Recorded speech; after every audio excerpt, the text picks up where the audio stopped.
एखाद्या व्यक्तीने पुण्यात राहण्यापेक्षा कोकण का प्रेफर करावं? तर लोकांना शांतता पाहिजे, पीस पाहिजे. आज कोकणातल्या प्रत्येक जागी वायफाय आहे, सगळं आहे. सो तुम्हाला असं नाही राहिलं की आता मला कोकणामध्ये म्हणजे मी डिस्कनेक्ट होतोय. आपण हल्ली म्हणतो स्टेकेशन किंवा वर्केशन, तसं तुम्ही करू शकता कोकणाचं, जिथे तुम्हाला समुद्र मिळतं, सह्याद्री पहाड मिळतं, बाकी सगळे सुंदर रस्ते आहेत, किंवा ॲज अ सेकंड होम पण म्हणता येईल. तर Konkan is the best place to invest. कुणी जातंय, समजा रत्नागिरीला जातंय, कोणते हॉटेल्स तुम्ही रिकमेंड कराल? व्हेज मध्ये जायचंय तर जोग आजी म्हणून खूप फेमस आहेत. 80+ वर्षाच्या आजी आहेत. ते जेवण चुलीवर बनवतात. म्हणतात ना, एक आई मुलांना जेव कशी घालते तशी ती त्यांच्याकडच्या गेस्टना जेव घालतात. सर्वात महत्वाचं म्हणजे कोकणामध्ये आपुलकी जपणारी लोक आहेत. शुद्ध हवा जी लोकांना हवी आहे ती तिकडे मिळते. बट सोयी सुविधा आहे का? कोकण रेल्वे मी म्हणेन सर्वात बेस्ट इन्फ्रास्ट्रक्चर आहे, जे 1990s मध्ये बनलं होतं. साधारणपणे 2000 ब्रिजेस बनवलेत कोकण रेल्वेसाठी. कोकण हे 2 वेळेला वर्षातनं पूल असतं. एक असतं गणपतीचं सीझन आणि दुसरं असतं शिमगा, होळीच्या वेळेला. मुंबई पुण्याची लोक अगदी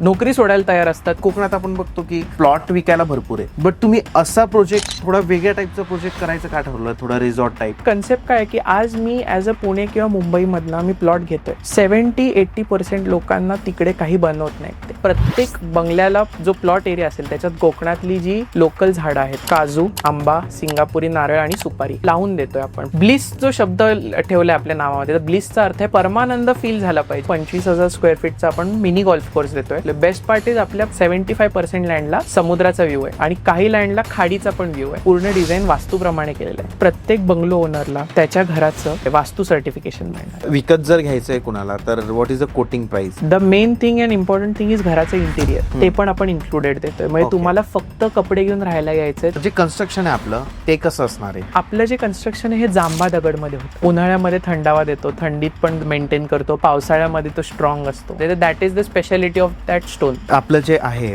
रिसॉर्ट जिथे आपलं बनतंय, तर ते कधीपर्यंत मिळेल लोकांना? आपण रेरा घेतलाय. रेराप्रमाणे 2028 डिसेंबरची डेट आहे, पण आपण 2027 डिसेंबर पर्यंत द्यायचं आपण प्लॅनिंग करतो. का तुम्ही गुहागर चूज केलं? व्याडेश्वर मंदिर हे 2000 वर्षापूर्वी बनवलेलं आणि ते पंचयातना पद्धतीने बनवलंय. सो मध्ये शिवलिंग आहे. नंतर दुर्गादेवी मंदिर आहे गुहागरमध्ये. दुर्गादेवी मंदिर म्हणजे असं मानलं जातं की दुर्गादेवी नेगेटिव्ह पॉवर्सना डिफीट केलं होतं एका रात्री. तर गोपालगड किल्ल्याचं हे असं आहे की 1660 साली आपल्या महाराजांनी तिकडे ते बिजापूरच्या सेनेकडनं ॲक्वायर केलेला गड येतो.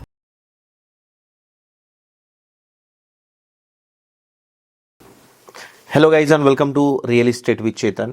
मित्रांनो, आपण भरपूर पॉडकास्ट करतो. पुण्यामधले करतो, वाकड, ताथावडे, त्याच्यानंतर रावेत, किवळे, पुनावळे. तर तुम्ही मला बोलत असतात की आम्हाला लँड घ्यायची आहे, आम्हाला आमचा बंगलो बांधायचा आहे, फ्लॅटमध्ये राहून राहून आम्ही बोर झालो. तर लँड घ्यायची आहे, बट तुम्हाला पुण्यात लँड मिळेल का? आणि जर ती लँड तुम्हाला पुण्यात हवी असेल किंवा तुम्हाला पुण्यात बंगलो बांधायचा आहे तुमचा, तर तुम्हाला किती खर्च येईल याचा तुम्ही, म्हणजे मी सांगण्यापेक्षा तुम्हाला आयडिया असेल की किती पैसे लागतात. बट अशा एखाद्या सुंदर ठिकाणी, म्हणजे महाराष्ट्रातलं माझं सगळ्यात आवडतीचं ठिकाण जर कोणी विचारलं तर ते आहे रायगडपासून मालवणपर्यंतचं आपलं संपूर्ण कोकण. आजच्या आपल्या पॉडकास्टमध्ये विशाल वैद्य सरांसोबत आपण कोकणाबद्दल चर्चा करणार आहे, रत्नागिरीबद्दल चर्चा करणार आहे, गुहागरबद्दल चर्चा करणार आहे आणि त्यांचा जो प्रोजेक्ट आहे तिथला, की जिथं रिसॉर्ट ते बांधतायत त्याबद्दल आपण चर्चा करणार आहे आणि तिथे काय इन्व्हेस्टमेंट अपॉर्च्युनिटी तुमच्यासाठी आहे त्याबद्दल आपण आज सरांसोबत बोलणार आहे आणि त्यांच्याकडून विचारून घेणार आहे की काय काय सुंदरता आहे कोकणाची, काय काय अपॉर्च्युनिटी तिथे आहे एखाद्या व्यक्तीसाठी. तुमचं स्वागत आहे विशालजी. नमस्कार. नमस्कार. काय सांगाल, काय कोकण? कोकण सर्वात महत्वाचं म्हणजे शांतता, पीस. खूप महत्वाचं. लोकांना आज तिकडे जायचं आहे, जायला आवडतं. काहीतरी लोकांना कमतरता वाटते प्रत्येक ठिकाणी. काही गोष्टी आता काही ठिकाणं कमर्शियलाइज झाली आहेत, काही ठिकाणं अजून छान आहेत जिथे लोकांना आज जावं वाटतं, शांतता आहे, सगळं आहे. तर अशी काही लोकेशनवर आम्ही खूप आधीपासून आवड आहे आम्हाला स्टडी करायची आणि हे, तर आम्ही तिथेच प्रोजेक्ट आणायचा विचार केला. सो तसं आहे. करेक्ट. काय नाव आपल्या प्रोजेक्टचं? Konkan bliss Residencies. एखाद्या व्यक्तीने पुण्यात राहण्यापेक्षा कोकण का प्रेफर करावं? आजकाल जो सिनॅरिओ आलाय की वर्क फ्रॉम होम म्हणा किंवा हे, तर लोकांना शांतता पाहिजे, पीस पाहिजे. आज कोकणातल्या प्रत्येक जागी मस्त वायफाय आहे, सगळं आहे. सो तुम्हाला असं नाही राहिलं की आता मला कोकणामध्ये म्हणजे मी डिस्कनेक्ट होतोय किंवा हे. आपण हल्ली म्हणतो स्टेकेशन किंवा वर्केशन, तसं तुम्ही करू शकता कोकणात जाऊन. त्याच्यासाठी कोकण आज महत्वाचं आहे. आणि महाराष्ट्रापासून किंवा पुणे मुंबईपासून सर्वात जवळचा बेल्ट आहे कोकण, जिथे तुम्हाला समुद्र मिळतं, सह्याद्री पहाड मिळतं, तुम्हाला बाकी सगळे सुंदर रस्ते आहेत. आज तुम्ही पुणे मुंबईपासून हार्डली 4-5 तासात कोकणात पोहोचू शकता. तर इन्फ्रास्ट्रक्चर डेव्हलपमेंट पण त्या लेवलची झालेली आहे. त्यामुळे लोकांनी सजेस्टेड आहे की तुम्ही पुण्यात जर आहेत, 100% पुणे आहे, मुंबई आहे, कोल्हापूर, नागपूर, नाशिक आहे, ह्या सगळ्या लोकेशन्सला आहेत ते 100%. बट जर तुम्हाला पीस पाहिजे, जर तुम्हाला काहीतरी वेगळं पाहिजे किंवा ॲज अ सेकंड होम पण म्हणता येईल, तर Konkan is the best place to invest. म्हणजे आज मेजरली कसं असतं की लोकांना 2 गोष्टी लागतात. एक असतो सी क्राऊड, बीच क्राऊड असतो, ज्यांना बीच लागतो. एक असतो हिल क्राऊड, जो हिल स्टेशन्सला जातो वगैरे. आपल्याकडे दोन्ही आहे. कोकणामध्ये तुम्हाला हिल्स पण आहेत आणि बीच पण आहे. सो तो एक बेनिफिट आहे कोकणाचा की तुम्हाला सगळं एकाच ठिकाणी मिळतं. आजकाल प्रत्येक फॅमिलीमध्ये प्रत्येकाची चॉईस असते, तर तुम्हाला दोन्ही चॉईसेस एका ठिकाणी मिळाले तर काय पाहिजे अजून. आपण बघतो की AQI सगळ्यात इम्पॉर्टंट प्रश्न आहे अजून, की पुणे मुंबई सारख्या शहरांमध्ये AQI खूप वाढत चाललं, बट कोकणातला AQI हा खूप नॉर्मल असतो. शुद्ध हवा जी लोकांना हवी आहे ती तिकडे मिळते. बट सोयी सुविधा आहे का? फूड म्हटलं तर मग फक्त म्हणजे एक पर्टिक्युलर फूडच तिथं मिळेल किंवा भात जास्त, अशा गोष्टी. की फूड बद्दल काय सांगाल? कोकणातलं फूड काय स्पेशल? सो सर्वात महत्वाचं कोकणात सी फूड सर्वात बेस्ट. म्हणजे आज तुम्ही कोकणात जाल तर तुम्हाला प्रत्येक ठिकाणी सी फूड मिळतं. आणि सर्वात महत्वाचं म्हणजे तुम्ही प्रत्येक हॉटेल म्हणा, प्रत्येक घर म्हणा, म्हणजे खानावळ असेल, काही असेल, प्रत्येक ठिकाणचा मसाल्याची चव वेगळी. फिश असतं ते तर फ्रेश मिळतंच तुम्हाला, बट मसाला हा एक मेजर रोल प्ले करतो की तुमचं फूडला, तुमच्या टेस्ट बड्सना तुम्ही किती चिअर करता.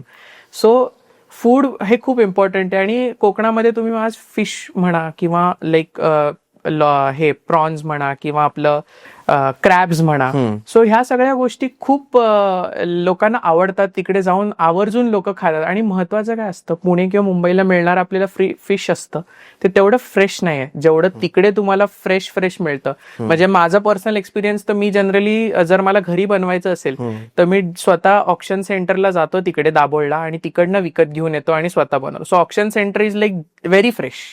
ओके. म्हणजे तिकडनं तुम्हाला सकाळी फिशिंग झालेली, पहाटे जातात जे आहे फिशरमेन्स, ते सकाळी फिशिंग झालेली ती तुम्हाला दुपारी 3 वाजता तुम्हाला तुमच्या हातात मिळतं फिश. ओके. आणि तिकडनंच मोठे मोठे पुणे मुंबईचे ट्रक पण उभे असतात जे तिकडनं पुण्याला मुंबईला येतात, पण मग ते थोडे लेट येतात. म्हणजे ते त्यांचं कसं असतं, प्रिझर्व्ह करून मग ते नेक्स्ट डे त्यांना ते हे करावं लागतं. बरोबर आहे. कनेक्टिव्हिटीचा जर विचार केला आपण कोकणाचा, तर रेल्वे लाईन सगळ्यात इम्पॉर्टंट गोष्ट आहे. लोक आधी म्हणायचे की रेल्वे बनणार नाही, पण रेल्वे, कोकण रेल्वे सगळ्यात सुंदर. कोकण रेल्वे मी म्हणेन सर्वात बेस्ट इन्फ्रास्ट्रक्चर आहे, जे 1990s मध्ये बनलं होतं, जे साधारणपणे 741 किलोमीटर्सचा तो पूर्ण त्याची हे आहे, रेंज आहे. आणि महत्वाचं म्हणजे इन्फ्रास्ट्रक्चर मार्वल म्हणता येईल. त्यावेळेला आणि आजपर्यंत जे टोटल कॅल्क्युलेशन्स केले तर साधारणपणे 2000 ब्रिजेस बनवलेत कोकण रेल्वेसाठी, 91 टनल्स बनवलेत कोकण रेल्वेसाठी, आणि बाकीच्या तर इन्फ्रास्ट्रक्चर आहेत. बट 2000 ब्रिजेस एका 740 किलोमीटर्सच्या ह्याच्यासाठी बनवले. So that is a very big infrastructure marvel मी म्हणेन. ओके. कोणकोणत्या गावांना कोकण रेल्वे कव्हर करते? डिस्ट्रिक्ट आपल्याला माहिती आहे की रायगड, रत्नागिरी आणि मालवण, राईट. पण गावं कोणकोणते येतात त्याच्यात? सो मेजरली तुम्ही जर काही ठिकाणी रत्नागिरीपर्यंत आहे, समुद्राच्या जवळपर्यंत आहे, काही ठिकाणी तुम्हाला साधारणपणे जसं आता गुहागर आहे तर गुहागरच्या जवळ चिपळूणपर्यंत येतं, तिकडनं साधारण आहे. तर बरेचशी, म्हणजे असं म्हणता येईल की 70-80% of Konkan is covered because of Konkan railway. Yes, correct. Connectivity चांगली आहे, खूप चांगली आहे. म्हणजे आता जे असं म्हण आहे की कोकण हे 2 वेळेला वर्षातनं पूल असतं, ज्याच्यासाठी कोकण रेल्वे मेजरली यूज होते. एक असतं गणपतीचं सीझन आणि दुसरं असतं शिमगा, होळीच्या वेळेला असतं. तर त्या 2 वेळेला म्हणजे मी बघितलंय की मुंबई पुण्याची लोक अगदी नोकरी सोडायला तयार असतात की मला कोकणात माझ्या गावी जाऊन हे 2 सण साजरा करायचे. तर एवढं तिथे आवर्जून येतं. कोकण रेल्वे खूप हे बेनिफिट करतं. प्लस ॲज अ टुरिझम म्हणा किंवा हे ज्यांना गाडी ड्राईव्ह करून नाही यायचंय, ज्यांना हे नाही, तर मुंबईपासून हार्डली तुम्ही ट्रेनमध्ये बसलात, मला वाटतं 4-4.5 तासात तुम्ही चिपळूणला पोहोचता. किंवा कोकण जरी तुम्ही दापोली म्हणाल तर दापोली तुम्हाला माणगाव आहे, महाड आहे, हे सगळे स्टेशन आहेत जे तुम्हाला कनेक्टिव्हिटी. आता महाड खूप मोठी MIDC आहे, तर त्याच्यामुळे लोकांना ती पण कनेक्टिव्हिटी चांगली झाली आहे ड्यू टू कोकण रेल्वे. बरोबर आहे. प्लस आता मुंबई ते गोवा जो महामार्ग म्हणतो आपण, तो 4 लेन प्रॉपर हे, काही ठिकाणी 6 लेन पण केलाय तो, जिथे एक्सपॅन्शनचं पॉसिबिलिटी. बरोबर आहे. तो एक मार्वल म्हणता येईल, कारण जवळपास तो एवढ्या जास्त किलोमीटर्सचा आहे तरी तो मेंटेन अजून चाललंय, त्याचं काम अंडर प्रोसेस आहे. बट अगदी 6 लेन हायवे, आज कोणी अपेक्षा नाहीये की मी माणगावला, जर मी पुण्यातनं निघालो, माणगावला थांबलो, माणगावमधनं मला चिपळूणपर्यंत साधारण 99 किलोमीटर्सचा 4 लेन 6 लेन हायवे मिळतोय. So that is a very big thing. त्यामुळे लोकांची येणं म्हणा किंवा इन्व्हेस्टमेंट्स म्हणा, ह्या खूप चांगल्या पद्धतीने वाढत चालल्यात. रत्नागिरी मधल्या गुहागर मध्ये आपला प्रोजेक्ट आहे, right, Konkan bliss residency. Correct. तर मला तुम्ही सांगा की तुम्ही रत्नागिरी का चूज केलं आणि त्यातल्या त्यात गुहागर का चूज केलं? सो ह्याची एक बॅक स्टोरी अशी आहे की लहानपणीपासून कोकणात फिरायला जाणं म्हणजे अगदी अलिबाग पासनं, अलिबाग म्हणा, किहीम म्हणा, परत आपलं काशीद बीच म्हणा, दापोली म्हणा, गुहागर म्हणा, मालवण म्हणा, सगळे, आणि इनफॅक्ट गोवाला पण बऱ्याचदा जाणं झालेलं आहे. सो तेव्हापासून जो एक ऑब्झर्वेशन केलं होतं, म्हणजे तेव्हा आपण असं जाणून बुजून ऑब्झर्वेशन करत नाही, पण जेव्हा आपण बसतो एका ठिकाणी आणि बॅक स्टोरी चेक करतो, सो गुहागर किंवा रत्नागिरी एरियामध्ये भरपूर ठिकाणं अशी आहेत जी आता डेव्हलपिंग आहेत. म्हणजे आज तुम्ही बघाल अलिबाग बऱ्यापैकी डेव्हलप झालंय, दापोली बऱ्यापैकी डेव्हलप झालंय, रत्नागिरीचाच भाग आहे. तसं गुहागर आता डेव्हलप होतंय. So in terms of investment, in terms of सगळं हे तुम्हाला खूप चांगल्या पद्धतीने रिटर्न्स मिळायचे हे आहेत. प्लस डेव्हलपिंग असल्यामुळे आता खूप शांतता आहे. म्हणजे आज पण एअर क्वालिटी इंडेक्सचं मशीन नेऊन तिथे जरी आपण चेक केलं तरी सर्वात लोएस्ट मी म्हणेन गुहागर आणि आपल्या कोकण बेल्टला तुम्हाला एअर क्वालिटी इंडेक्स मिळेल. बरोबर आहे, त्यामुळे तुम्ही ते ठरवलं. रत्नागिरीची काय स्पेशालिटी सांगाल? सो रत्नागिरी काय रत्नागिरीमध्ये लोक जेव्हा जर जातील, एखादा टुरिस्ट आहे तो रत्नागिरी बघायला जातोय, तर त्याने तिथे काय काय बघावं, काय काय आहे रत्नागिरीत स्पेशल? सो रत्नागिरी डिस्ट्रिक्टमध्ये महत्वाचे म्हणजे आपले मंदिरं म्हणा, किंवा जसं गुहागरमध्ये एक मंदिर आहे व्याडेश्वर म्हणून. व्याडेश्वर मंदिर हे 2000 वर्षापूर्वी बनवलेलं आहे. हो, आणि ते पंचयातना पद्धतीने बनवलंय. सो मध्ये शिवलिंग आहे आणि त्याला आजूबाजूनी गणपती, पार्वती, सूर्यनारायण आणि विष्णूजी असं त्यांनी ते चारी बाजूनी तो मंदिर, तर मंदिराचं आर्किटेक्चर खूप वेगळ्या पद्धतीने आणि खूप सुंदर बनवलंय. नंतर दुर्गादेवी मंदिर आहे गुहागरमध्येच. दुर्गादेवी मंदिर म्हणजे असं मानलं जातं की दुर्गादेवीनी काही निगेटिव्ह पॉवर्सना डिफीट केलं होतं एका रात्रीत. सो त्यामुळे ते हे मानतात. नवरात्रीमध्ये प्रचंड गर्दी असते तिकडे. मग आपलं हे आहे अंजनवेल लाईट हाऊस आहे, गोपालगड किल्ला. तर गोपालगड किल्ल्याचं हे असं आहे की 1660 साली आपल्या महाराजांनी तिकडे ते बिजापूरच्या सेनेकडनं अक्वायर केलेला गड येतो गोपाळगड. सो त्या ह्या सगळ्याच्या आपल्या आपण म्हणतो हिस्टॉरिक ऍज वेल एज टुरिझम हे पण लोकांनी एक्सप्लोअर केलं पाहिजे. बाकी रत्नागिरी आहे, म्हणजे रत्नागिरी ऍज अ सिटी म्हणता येईल, तिकडे खूप गोष्टी एक्सप्लोअर करण्यासारखं आहे. गुहागर पासून साधारणपणे 1.5-2 तासाच्या अंतरावर गणपतीपुळे. मला वाटतं महाराष्ट्रातला प्रत्येक व्यक्ती जाऊन आलाच असणार गणपतीपुळेला. सो गणपतीपुळेला तुम्ही गेलात तर गणपतीपुळेचं मंदिर म्हणा किंवा आजूबाजूचा परिसर म्हणा, एवढा छान त्यांनी कोकण मेंटेन केलंय. आरेवारे बीच आहे, बरेच ठिकाणं अशी आहेत की जे कोकणात जाण्यासारखी आहेत पण अनएक्सप्लोर्ड म्हणतो ना आपण, किंवा अनटच्ड प्लेसेस तशा आहेत. आणि आता लकीली गव्हर्नमेंट ऑफ महाराष्ट्र टुरिझमवर खूप छान वर्क करते आपल्या कोकण बेल्टमध्ये, त्याच्यामुळे अजून बेनिफिशियल आहेत. इनफॅक्ट रत्नागिरीला एअरस्ट्रीप होती, त्या एअरस्ट्रीपला त्यांनी गव्हर्नमेंट ऑफ महाराष्ट्राने हे केलं, कारण ती डिफेन्स एअरस्ट्रीप असल्यामुळे त्यांनी बॉन्ड साईन केला आणि आता कमर्शियल फ्लाईट्स लँड होतील अशा पद्धतीने ते तयार करतात एअरस्ट्रीप. आणि महत्वाचं म्हणजे पुढच्या 3 महिन्यात पहिली कमर्शियल फ्लाईट लँड होईल असं त्यांनी प्रोव्हिजन्स केलेले आहेत. 3 महिन्यात चालू होऊन जाईल कमर्शियल फ्लाईट्स लँड होतील. म्हणजे जे आता तुम्ही समजा मुंबई ते रत्नागिरी 4, 5, 6 तास लागतात, ते साधारणपणे तुमचे दोन पण नाही, पाऊण तासाची फ्लाईट असेल, पाऊण तासात तुम्ही रत्नागिरीला पोहोचता. मग तिकडनं नियरेस्ट सगळे हे आहे. रत्नागिरी जिल्हा आहे आणि रत्नागिरी जिल्ह्यामध्ये गुहागर येतं. हो, तर ते डिस्टन्स किती आहे रत्नागिरी पासून गुहागरचं? रत्नागिरी ते गुहागर साधारणपणे 1.5-2 तासाचं अंतर आहे. 1.5-2 तास लागतात. आणि ते मालवण साईडला जातं की रायगड साईडला? रायगड साईडला. रायगड साईडला. म्हणजे जर आपण पुण्यावरून आपण माणगाव गेलो, म्हणजे तामिनी घाटातून खाली उतरलो, Right. तर आपल्याला सगळ्यात आधी गुहागर लागू शकतं आणि नंतर मग रत्नागिरी आणि आपल्याला रत्नागिरी येईल. करेक्ट, बरोबर. ओके, गुहागर पहिले लागेल. गुहागरची काय स्पेशालिटी आहे, का तुम्ही गुहागर चूज केलं? सो आज मी भरपूर ठिकाणी फिरल्या ह्याने गुहागरमध्ये एक ना मला आपलेपणा वाटतो, की म्हणा तिथली लोक आहेत, तिथल्या पद्धती आहेत, तिथले काही म्हणजे खूप छान पद्धतीने, आणि तुम्ही कोणत्याही हॉटेलला जा, कोणत्याही खानावळीला जा, आवर्जून जेवू घालणार.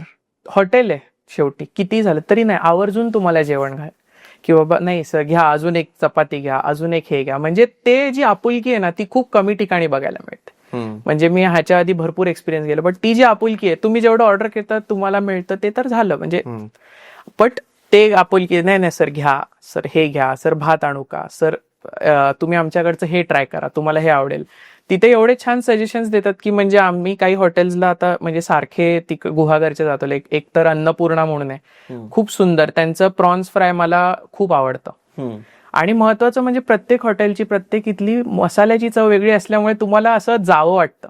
आज सकाळी तुम्ही एका ठिकाणी खाल्लं, संध्याकाळी तरी दुसऱ्या ठिकाणी खाल्लं, तरी तुम्हाला सेम डिशची वेगळी टेस्ट मिळते. अजून कोणत्या हॉटेल्स आहे, जर आपण तुम्ही कुणी जाताय, समजा रत्नागिरीला जाताय आणि जाताना गुहागरला त्यांनी थांबायचा, स्टे करायचा विचार केला, कोणते हॉटेल्स तुम्ही रिकमेंड कराल? गुहागर मधले हॉटेल्स म्हणलात तर हॉटेल मुसळे आहे, सर्वात छान व्हेज जेवणासाठी एकदम सुंदर हॉटेल आहे. त्याच्यामध्ये तुम्हाला अगदी घावणे, आंबोळीपासून ते तुमचं सगळं डिशेस मिळतात, पोहे, उपमा, प्लस जेवण खूप सुंदर असतं, अगदी महाराष्ट्रीयन पद्धतीचं सुंदर जेवण मिळतं.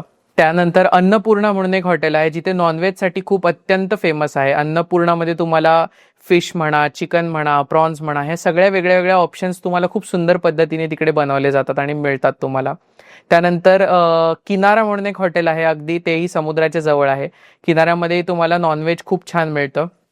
सर्वात महत्त्वाचं म्हणजे प्रत्येक हॉटेलचा मसाला हा वेगळा आहे, कारण घरगुती मसाले असतात प्रत्येकांचे आपापले, तर त्याची जी चव आहे ती खूप डिफरंट आहे. जर तुम्हाला व्हेज मध्ये जायचं आहे तर जोग आजी म्हणून खूप फेमस आहे. व्हेज आहे का ते? प्युअर व्हेज आहे आणि 80+ वर्षाच्या आजी आहेत त्या. तिकडे गुहागरमध्ये स्वतः त्यांच्या काही सहकाऱ्यांना घेऊन ते जेवण चुलीवर बनवतात. येस, ती तिथली स्पेशालिटी, आणि त्यांची लिमिटेड आहे, म्हणजे ते ॲज अ बिझनेस नाही, त्यांच्या लिटरली घराच्या वरांड्यामध्ये ते टेबल्स लावलेत त्यांनी, आणि त्याच्यामध्ये ते जेव, म्हणजे म्हणतात ना एक आई मुलांना जेव कशी घालते तशी ती त्यांच्याकडच्या गेस्टना जेव घालतात. म्हणजे अगदी हे वाढू का, ते वाढू का, ते करू का, हे करू का, सो तसं आहे. आणि त्यानंतर हेमंत नावाचं एक हॉटेल आहे, साधारणपणे 8 किलोमीटरच्या अंतरावर आहे, जे शृंगारतळी म्हणून एक सिटी एरिया आहे तिकडे आहे. हेमंत हॉटेलचं वैशिष्ट्य असं आहे की तिकडे सर्व प्रकारचं जेवण मिळतं, म्हणजे अगदी तुमचं इंडियन, पंजाबी, लोकल क्विझिन सगळे डिशेस मिळतात. त्यामुळे तुम्ही तुमच्या सगळ्या फॅमिलीला घेऊन जाऊ शकता. प्रत्येक मुलांना काही वेगळं हवं असेल, पेरेंट्सना काही वेगळं हवं असेल, तुम्हाला काही वेगळं हवं असेल, तर प्रत्येक जनरेशनसाठी तिकडे वेगळ्या वेगळ्या टाईपचं फूड आहे. हेमंतमध्ये तुम्ही सगळ्या प्रकारचे फूड ट्राय करू शकता, सो तसं तुम्ही ऑप्शन ठेवू शकता. सो तुमच्याकडे खाण्यासाठी खूप मस्त ऑप्शन आहेत, म्हणजे एव्हरी टाइम तुम्ही जाल तुम्हाला वेगळ्या वेगळ्या मीलसाठी वेगळे वेगळे हॉटेल्स खूप छान तुम्हाला मन तृप्त करतील असे जेवण मिळेल तुम्हाला. सर्वात महत्वाचं म्हणजे गुहागर किंवा आपल्या कोकणामध्ये आपुलकी जपणारी लोक आहेत. म्हणजे तुम्ही आज कुठल्याही हॉटेलला तिकडे गेलात तर तुम्हाला आवर्जून आपुलकीने खायला घालतात. म्हणजे असं नाही की सर अजून घ्या, मॅडम अजून घ्या, दादा अजून घ्या. ह्यानी काय होतं की आपल्याला खायची इच्छा अजून होते, आणि जे आपण आपल्या आई म्हणते, आपण आई आपल्याला सारखी हे करते की अजून घ्या अजून घ्या, तसं आईसारखं तुम्हाला प्रेमळ स्वभाव आहे तिथल्या लोकांचा आणि वेलकमिंग स्वभाव आहे. म्हणजे तुम्ही आज कोकणात याल, तुम्ही इनफॅक्ट आज तुम्ही स्वतःहून कोकणात कोणते जिथे तुम्ही हॉटेल बुक केलं असेल किंवा कुठेही तुम्ही हे केलं असेल, तुम्ही फोन केलात त्या व्यक्तीला तर तो तुम्हाला सगळं सांगतो, ॲड्रेस हा आहे, फूड हे ते, आणि ज्या दिवशी तुम्ही याल त्या दिवशी तो फोन करून तुम्हाला हेही सांगेल सर सावकाश या, म्हणजे तुम्ही या वेळेपर्यंत पोहोचाल, म्हणजे आपल्याकडे हे जेवण मिळेल. तर एवढी आपुलकी जपणारी लोक आज कोकणात तुम्हाला मिळतात. आणि रत्नागिरी साईडला जाल तर तिकडे पण अजून बरेचसे छान हॉटेल्स आहेत, आमंत्रण आहे किंवा अजून पण बरेच हॉटेल आहेत जे तुम्हाला तो एक फील देतात की रत्नागिरीला आलोय, कोकणात आल्याचा फील पाहिजे, कोकणात आलेला फील. आज माणसाला जेव्हा जातो ना एका ठिकाणी तर फूड आहे, पण तो फील पण महत्वाचा आहे की कसं मला सर्व कसं केलं जात आहे, मला काय हे आहे, ते एक बेनिफिट तुम्हाला तिकडे कोकण साईडला जे स्पेसिफिकली मिळतं. बरोबर आहे. कोकण ब्लिस रेसिडेन्सेस हा आपला प्रोजेक्ट किती एकरमध्ये आहे? हा साधारण आपला 11 एकरचा टोटल प्रोजेक्ट आहे. का वाटलं तुम्हाला की म्हणजे असं काहीतरी वेगळं करायचं? कारण कोकणात आपण बघतो की आता मी गेलो होतो श्रीवर्धन, दिव्यागार, तर प्लॉट विकायला भरपूर आहे. बट तुम्ही असा प्रोजेक्ट, थोडा वेगळ्या टाईपचा प्रोजेक्ट करायचं का ठरवलं, थोडा रिसॉर्ट टाईप? तर सगळ्यात आधी तर तुम्हाला ते सांगा की हा प्रोजेक्ट नेमका आहे काय, तुम्ही काय तिथं देताय लोकांना? तर पहिला कन्सेप्ट असा आहे, आपण नुसता प्लॉट नाही देते, आपण बंगले बनवूनच विकतोय.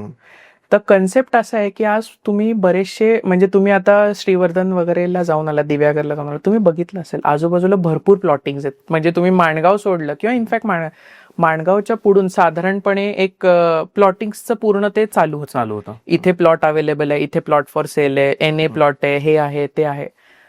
ते खूप सुंदर बनवलेले आहेत, आर्किटेक्चर छान आहे त्यांचं. पण कन्सेप्ट काय आहे की आज मी ऍज अ पुणे किंवा मुंबईमधनं मी प्लॉट घेतोय, 70-80% लोकांना तिकडे काही बनवत नाहीत. ते फक्त प्लॉट घेऊन ठेवतात, कधीतरी बनवू, रिटायरमेंटला बनवू, पण ते नाही येत ती वेळ. कारण माणूस पुण्यामध्ये असताना किंवा मुंबई किंवा सिटीज एरियामध्ये असताना कामात एवढा व्यस्त असतो की तिकडे जाऊन वेळ देणं खूप लोकांना नाही होत. हो. तर त्यामुळे आपण कन्सेप्ट असा काढलाय की आपण हा बंगलोच विकणार. आपली प्रॉपर कलेक्टर सँक्शन लेआउट आहे आपला आणि रेरा अप्रूव्ड आहे. तर आपण फक्त लँड नुसती न विकता बंगलो सकट विकणार. त्याच्यामध्ये आपण साधारणपणे प्लांटेशन वगैरे सगळं अशा पद्धतीने करून देतोय की समोर जेव्हा लोक येतील तेव्हा त्यांना तो एक पीस, आपण ब्लिस जो शब्द ठेवलाय आपल्या नावामध्ये, तर ब्लिसचा अर्थ आहे परमानंद. तो परमानंद फील झाला पाहिजे जेव्हा ते येत आहेत आपल्या स्वतःच्या घरात म्हणता येईल, किंवा ऍज अ टुरिस्ट तुम्ही येत आहे तर ते ब्लिस फील झालं पाहिजे.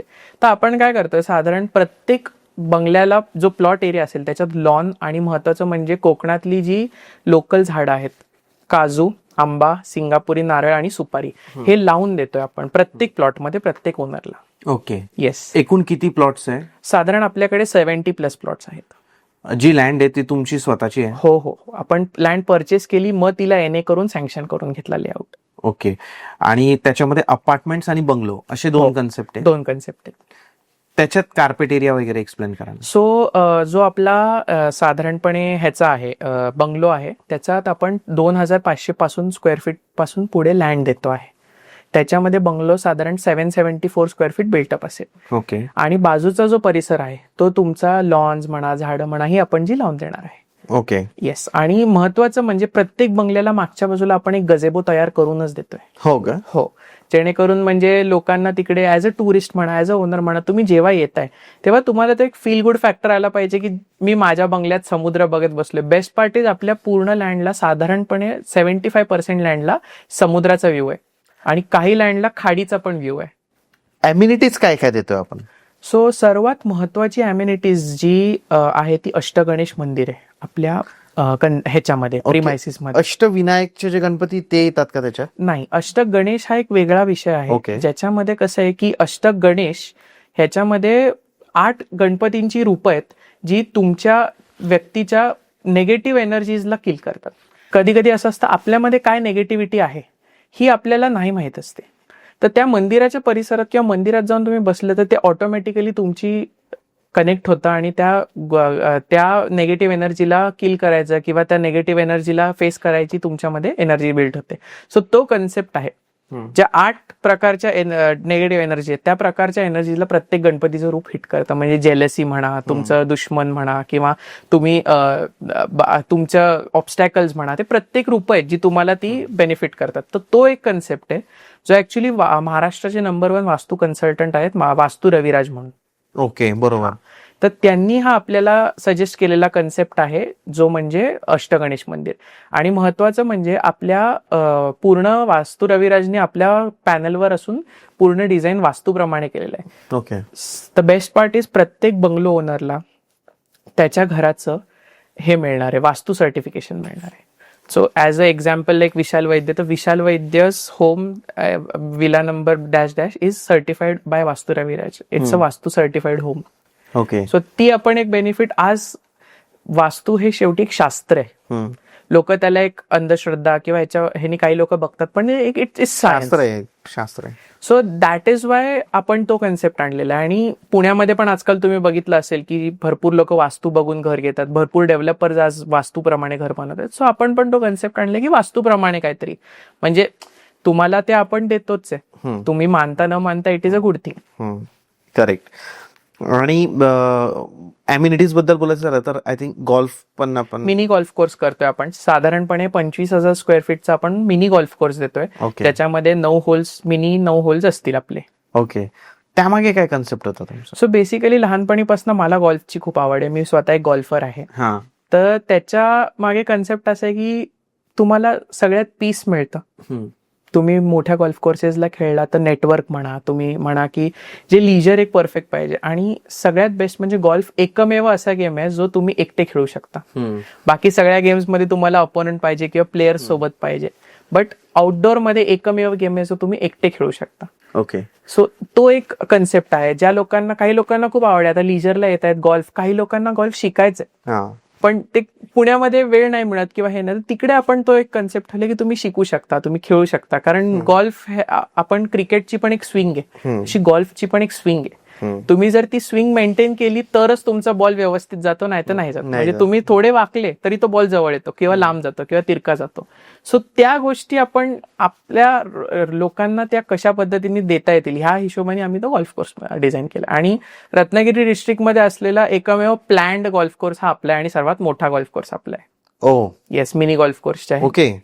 रत्नागिरी डिस्ट्रिक्ट मधला सगळ्यात मोठा golf course, mini golf course. Mini golf course. Perfect. Actual golf courses बरेच मोठे येतात, एकर्स मध्ये असतात ते, पण आपण मिनी तयार करतोय कारण तो एक लिजर कन्सेप्ट बनवायचा आपल्याला. तो काही लोक गोल्फला एक लिजर पण प्रोफेशनली पण खेळतात, बट आपल्याला तो एक लिजर आहे की बाबा आमच्याकडे आले, तुम्ही थोड्या गोल्फ खेळा, थोडं फिरा, थोडं वॉकवे करा, असं आपण ते हे करतोय. याच्यामध्ये मला एक विचारायचं होतं की हे विकत घ्यायचंय कुणाला तर त्याची काय प्रोसेस आहे ऍक्च्युली? म्हणजे मला याच्यात मेन कन्सर्न असं आहे की कुणी घेतलं विकत आणि मग जसं एअरबीएनबीला आपण देतो किंवा मेक माय ट्रिपवर लिस्ट करतो, booking.com ला लिस्ट करतो. मी विकत घेतले तर मला ते लिस्ट करावं लागेल का? मला ते मॅनेज करावं लागेल का? की तुम्ही ते मॅनेज करा? तर पूर्णपणे आपण सगळं आपण स्वतः मॅनेज करणार आहे. ओके. आपण कोणाला म्हणजे इंडिव्हिज्युअली कोणाला काही टेन्शन घ्यायची गरज पडणार नाही. सगळे आपापल्या रिलॅक्स होऊन त्यांना आपण फक्त आपल्याकडे आपण मॅनेज करणार. महत्वाचं म्हणजे ऍज अ ओनर आपण 5% अशॉर्ड रेंटल इन्कम देतोय. आज मी खूप कमी ठिकाणी ऐकले अशॉर्ड रेंटल इन्कम, कारण काय होतं, बिझनेस होईल न होईल, काय होईल पुढे, ह्याची खूप काळजी असते आणि त्याच्यामुळे अशॉर्ड रेंटल इन्कम देणं हे खूप अवघड असतं. बट आम्ही ते अशॉर करतोय because we have the trust on our concept. So त्यामुळे आपण अशॉर्ड रेंटल इन्कम देतोय. In a year 24 nights owner can himself come and stay. 24 night आणि 24 नाईट. आणि सर्वात महत्वाचं म्हणजे 12 वीकेंड आणि 12 वीकडे. ओके. कारण बऱ्याचदा अशा कन्सेप्ट मध्ये काय होतं की लोक फक्त वीकडेजचे देतात जेव्हा बुकिंग नसते हॉटेलला, पण आपण दोन्ही देतोय. ओके. म्हणजे ज्यांचं आहे तेही स्वतः येऊन राहू शकतात, बट ते तुम्ही मॅनेज कराल. राईट. सगळं मॅनेजमेंट आपण करणार. आता या बिझनेसमध्ये कसं आहे ना की मी असं भरपूर वेळा पाहिलंय की ती जागा मॅनेज करणं खूप कठीण असतं. जसं की केअरटेकर असतो तो नीट भेटत नाही, किंवा फूडचा एक पार्ट येतो त्याच्यामध्ये, तर क्लिनिंग पार्ट येतो. म्हणजे मेंटेन करणं हे सोपं नाही आहे रिसॉर्ट 100%. राईट. स्टाफ वगैरे तसा तुमच्याकडे हवा. मग तुम्हाला तसा कोणता एक्सपिरियन्स आहे की तुम्ही इतका डिसिजन घेतला की आपण इतकं 75 म्हणजे बंगलो प्लस अपार्टमेंटचं एक रिसॉर्ट करायचं, तर तो कॉन्फिडन्स कसा आला की काही एक्सपिरियन्स होता? आमचा पास्ट एक्सपिरियन्स आहे अशा कन्सेप्टमध्ये, आम्ही ह्याच्या आधी पण काम केलेलं आहे. सो तो एक एक्सपिरियन्स आहे. प्लस आपण हॉस्पिटॅलिटी इंडस्ट्रीचं आपल्याला भरपूर नॉलेज आहे. महत्वाचं म्हणजे काय होतं की हॉस्पिटॅलिटी इंडस्ट्रीमध्ये माणसं मिळणं किंवा ती मेंटेन होणं खूप अवघड गोष्ट असते. बट तुम्ही जेव्हा एक प्रोफेशनल टीमला त्यांच्यावर अलॉट कराल, त्या गोष्टी प्रोफेशनली हँडल कराल, तेव्हा तुम्हाला ते अजून बेनिफिशियल राहतं. ओके. तो तुमचा एक्सपिरियन्स आहे तसा त्यामधला. करेक्ट. राईट. आता विकत जर घ्यायचंय कुणाला तर what is the quoting price? Quote काय करतो आपण? बंगलो प्लस अपार्टमेंट दोघांचं मला. राईट. सो जे अपार्टमेंट्स आहेत ते साधारण आपण 42 ते 43 lakhs मध्ये देतोय, ऑल इन्क्लुसिव्ह. महत्वाचं म्हणजे ह्याच्यामध्ये सगळं गव्हर्नमेंट टॅक्सेस वगैरे इन्क्लुडेड आहेत. The main thing and important thing is घराचं इंटिरियर, ते पण आपण इन्क्लुडेड देतोय. म्हणजे तुम्हाला फक्त कपडे घेऊन राहायला यायचंय, तुम्हाला सगळं घर रेडी मिळेल. ओके.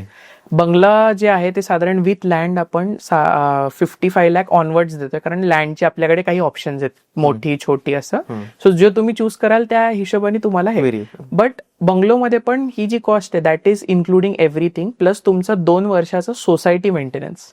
हा बंगलोच्या इंटरनल काही मेंटेनन्स नाही, it is a maintenance free property, तो सगळी जबाबदारी आमची राहील. बट जो कॉमन एरिया मेंटेनन्स असेल तो ऍप्लिकेबल होईल, जो तुम्हाला इन्क्लुडिंग 2 इयर्सचा आपण देतोय. तुम्हाला काय वाटतं तरी रेंटल तिथं काय, समजा एखादा व्यक्ती आहे आणि ज्याला वाटतंय की नाही हे मला स्वतः येऊन राहायचंय तिथं, मला हे ऍज अ रिटायरमेंट होम म्हणून त्याला वापरायचंय, तर तो ते करू शकतो का, और त्याला ते तुम्हाला पे करावं लागेल तो पैसा? नाही. सो बेसिकली कसं आहे की आपण काय करतोय की एक आपण छोटा एरिया ठेवलाय, कारण आमच्याकडे बरेच जण आहेत की ज्यांना स्वतःसाठी घर पाहिजे किंवा रिटायरमेंट होम पाहिजे. त्यांना रिसॉर्ट कन्सेप्ट मध्ये नाही ठेवायचं, बट त्यांना ह्या पूर्ण परिसरातच पाहिजे, मेंटेन्ड आहे म्हणा किंवा सगळे रोड्स चांगले असतील, सगळं असेल.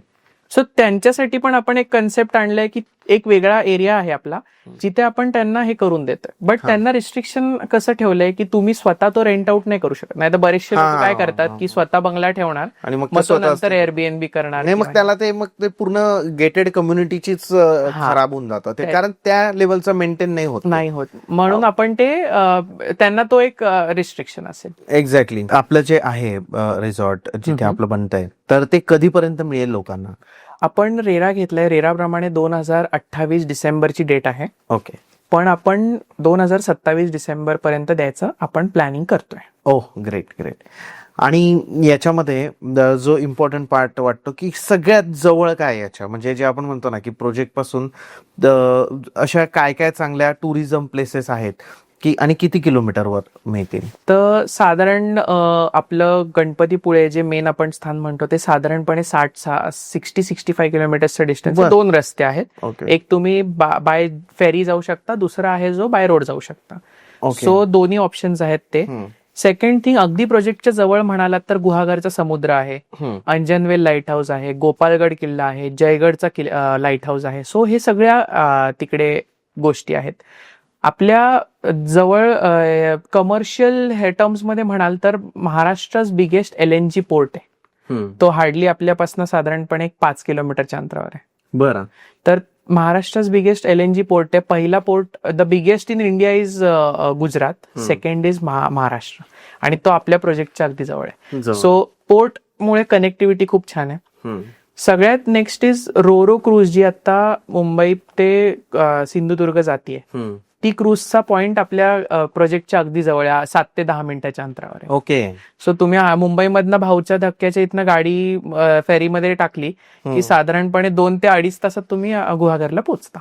अरे वा. येस, खूप फास्ट आहे म्हणजे. खूप फास्ट आहे. आणि त्या बेस्ट पार्ट काय, गाडी चालवायची नाहीये, निवांत जायचंय, फक्त गाडी लोड केली गेलं. त्याच्यामुळे तुम्हाला ट्रॅव्हल टाइम कमी होतो, ट्रॅव्हल डिस्टन्स कमी होतो, तुम्हाला मग एन्जॉय पण करता येतं त्या पद्धतीने. सो ते सगळे इन्फ्रास्ट्रक्चर 2-2.5 तासामध्ये पोहोचून जातो. Yes, best. म्हणजे त्यांचा claim time to Sindhudurg is रफली अराउंड 6 तास. अरे. सो बाय रोड जास्त वेळ लागतो. बाय रोड जास्त, बिकॉज फेरीला काही ट्रॅफिक नाही, काही नाही, स्पीड व्यवस्थित मिळते त्यांना. So that is a good thing. गुहागरमध्ये वेलदूर धोपावेची जी खाडी आहे, त्या खाडीमध्ये आता हाऊसबोटची प्रोव्हिजन सुरू केलेली आहे, प्लस तिकडे सनडाऊनर क्रूज आहे ऑलरेडी. सो ह्या सगळ्या प्रोव्हिजन्स ऑलरेडी आहेत तिकडे. त्यानंतर गुहागर खाडीमध्ये तुम्हाला डॉल्फिन सफारी बघायला मिळते. डॉल्फिन सफारी करायला जाऊ शकतात तुम्ही, तिकडे तशी प्रोव्हिजन आहे, तिकडे तशा बोट्स आहेत ज्या तुम्हाला घेऊन जातात.